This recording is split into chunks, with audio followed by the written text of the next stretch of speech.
podcast Papo de Psicologia. Hoje nós estamos novamente com um tema interessantíssimo. Fala aí, Bia.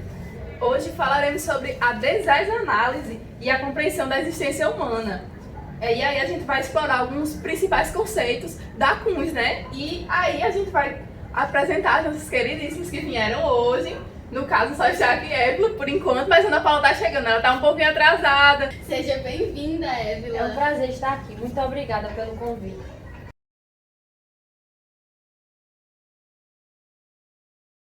Meninas, inclusive eu queria perguntar se eu posso ligar para uma amiga minha que conhece muito sobre o assunto. Acho que ela poderia trazer boas contribuições. Claro, fique à vontade. Tá, vou tentar aqui ligar para ver se ela tem. Alô, Everardia? Olá, Évila, tudo bom? Tá podendo responder algumas perguntas comigo agora? Eu estou aqui no podcast Papo de Psicologia e as meninas gostariam de saber um pouco sobre fenomenologia e existência. Tá disponível? Assim, do nada? Eu acho que eu posso, sim. Pera, eu tô ao vivo? Claro, né? Só cuidado com o que você vai falar.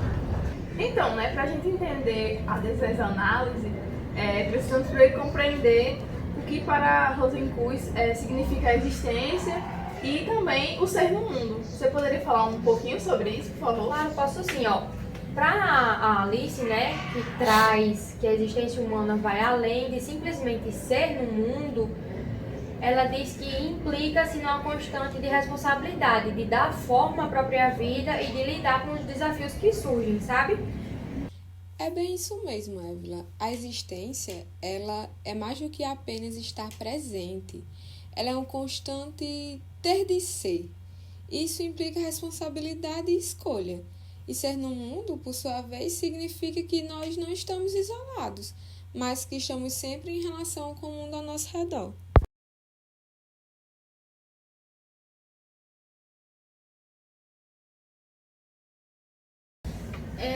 Então, Everardia, Évila me contou aqui nos bastidores que você sabe falar bastante sobre manutenção dos modos de vida nas verdades cotidianas. Era isso, Évila? Isso mesmo. Você pode falar um pouco? Está ouvindo a gente, Everardia? Meninas, vocês estão inspiradas, viu, hoje? Eu achei a pergunta um pouco difícil, mas vamos tentar aqui ver o que a gente consegue. Então, mas para a gente entrar primeiro nesse debate de manutenção das verdades cotidianas, é importante que façamos primeiro uma distinção entre o que são verdades cotidianas e verdades ontológicas. As verdades ontológicas, elas vão dizer respeito aos sentidos e significados das coisas mesmas. Como assim?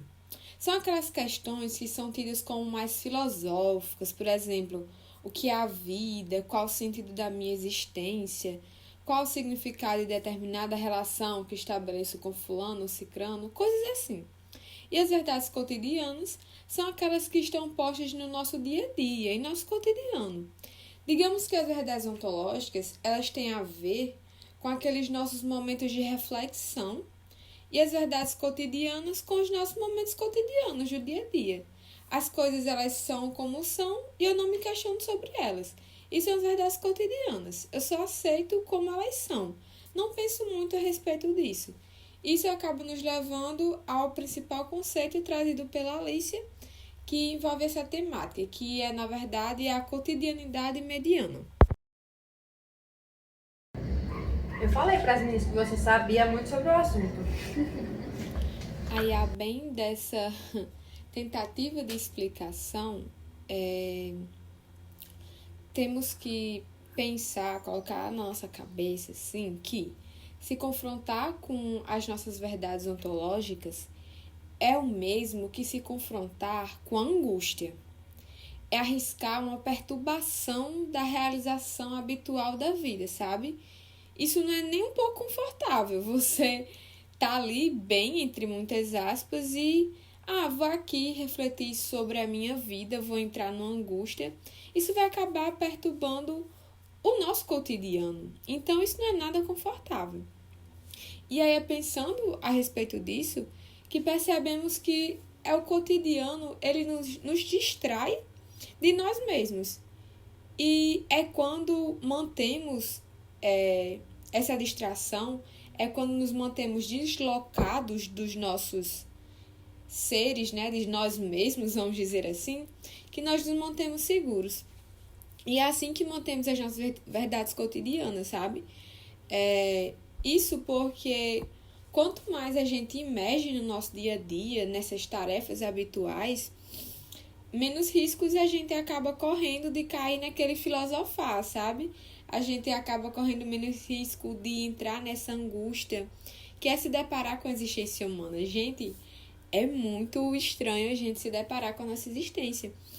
E a cotidianidade mediana, então, ela é quando nós absorvemos o mundo que nos rodeia. Isso acaba fazendo com que a gente se perca dentro de nós mesmos. Tá ficando claro? Assim, permanecer na cotidianidade mediana é mais cômodo, é mais fácil, é menos trabalhoso, porque para sair dela é necessário que haja uma mudança, é necessário reflexão. E mudar dói. Cara, é muito difícil. Resulta em diversas consequências, independentemente de serem positivas ou negativas. Então, ao permanecer nessa cotidianidade mediana, é como se estivéssemos recebendo uma certa anestesia. Contudo, a gente tem que lembrar que não é anestesiando o sofrimento que paramos de sofrer.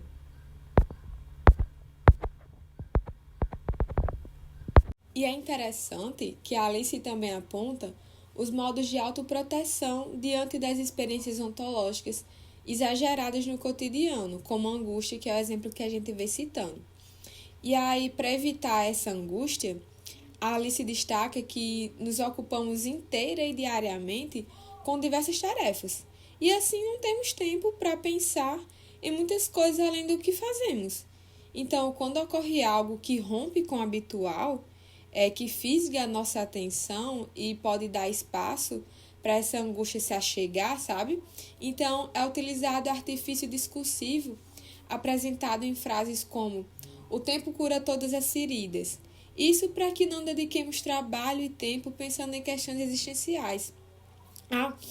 E outra estratégia, ela é forjada pela nossa cultura, que fornece interpretações coletivas de sentido para que já tenhamos as respostas prontas para questões existenciais e não precisemos pensar. A religiosidade, assim, minha dedicação tá ótima.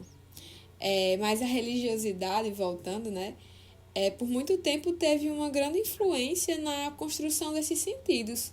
Só que o advento da modernidade, ele acabou abrindo espaço para que outras fontes, né, estruturassem o pensamento contemporâneo e acabassem produzindo as subjetividades que acompanham seus interesses. Nossa, Veraja, muito obrigada. Eu realmente consegui entender. Ficou até confuso na hora que eu estava falando o nome, porque realmente não fazia muito sentido na minha cabeça, mas agora deu para entender. E aquilo ali, a Ana Paula, ela tá chegando, é? Acho que sim.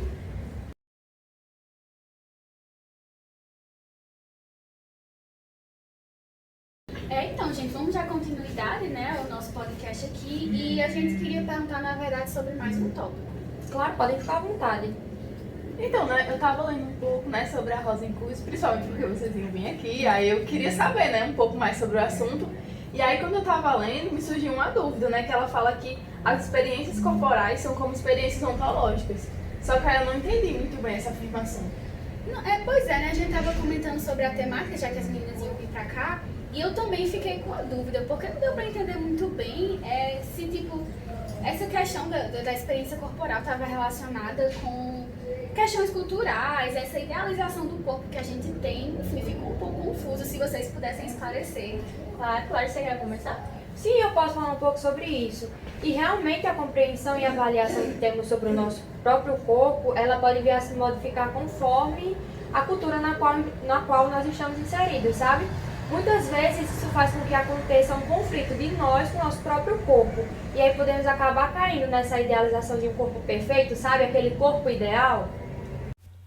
Um corpo perfeito e ideal que, na verdade, não existe, né?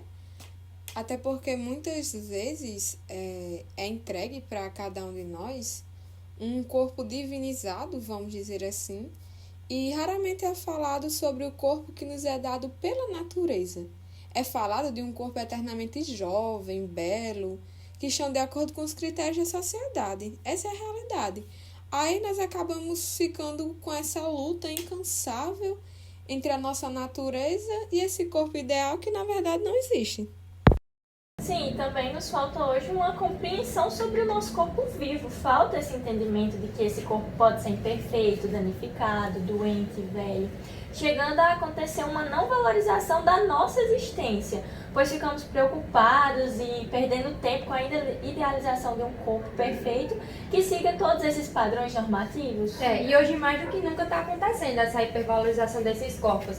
Existem diversos procedimentos estéticos que as pessoas, principalmente as mulheres, podem realizar para chegar a esse ideal de corpo perfeito. Existe meio que uma necessidade de encontrar esse corpo perfeito, né? Podemos até ver o exemplo de diversas influenciadoras que fazem diversos procedimentos e que estão ali muitas vezes como exemplo, entre aspas, para outras mulheres que acabam tomando elas como um padrão. Realmente, assim, a gente nunca para pra pensar muito, né, na influência que essas mulheres têm sobre a gente. E podemos ver até o exemplo da influenciadora VTube, que mostra como o corpo dela ficou depois da gravidez e ela acaba recebendo muito hate só porque ela aceitou e aceita o corpo dela como realmente é e não como... E tipo, ela não optou por fazer nenhum procedimento estético. Sim, eu vi nas redes sociais o quanto ela foi atacada, né, por muitos e até por outros, assim, foi muito elogiada pela coragem que ela teve, né, também. Realmente, assim, deu pra entender bastante agora que vocês explicaram. Quando a gente começa a falar sobre, vai ficando mais fácil de entender o conteúdo, assim.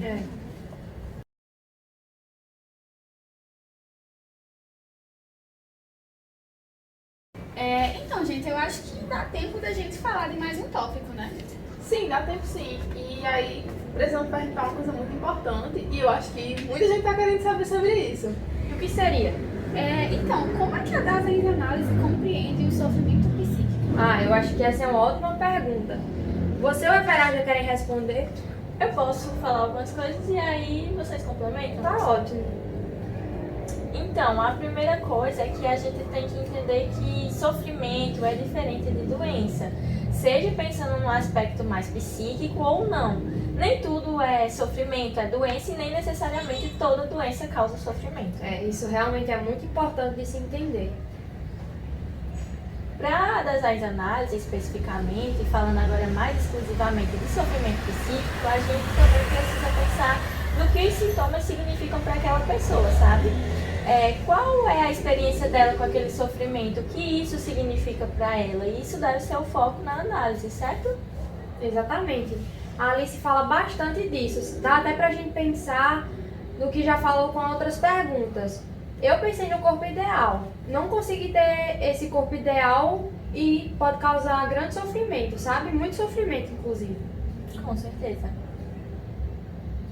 E o papel da Dasein-Análise aí seria entender como esse sofrimento é, sem necessariamente compreendê-lo como uma doença, né? Acho que não tem como dar uma resposta mais detalhada para como a Dasein-Análise compreende o sofrimento, sabe? É porque vai muito da situação, da pessoa, das experiências, do que ela sente. Como alguns autores falam, é um trabalho bastante manual. Sim, é bem isso mesmo, até porque vai muito do que faz sentido para a pessoa, né? Não tem nem como pensar que tal coisa vai gerar sofrimento para todo mundo, até pensando nos aspectos da cotidianidade mesmo. Verdade, realmente. Mas como assim? É que é assim, Beatriz, algumas pessoas não vão questionar algumas coisas da cotidianidade e vão conseguir viver bem com isso. Especialmente se fizer sentido para elas, porque aí não vai gerar um sofrimento. Era isso, Ana Paula? Pronto, isso mesmo, é verdade. Vocês realmente conseguem explicar as coisas assim muito bem. Dá pra entender mesmo quando tá ficando confuso, assim. Fica perfeito no final das contas. Obrigada.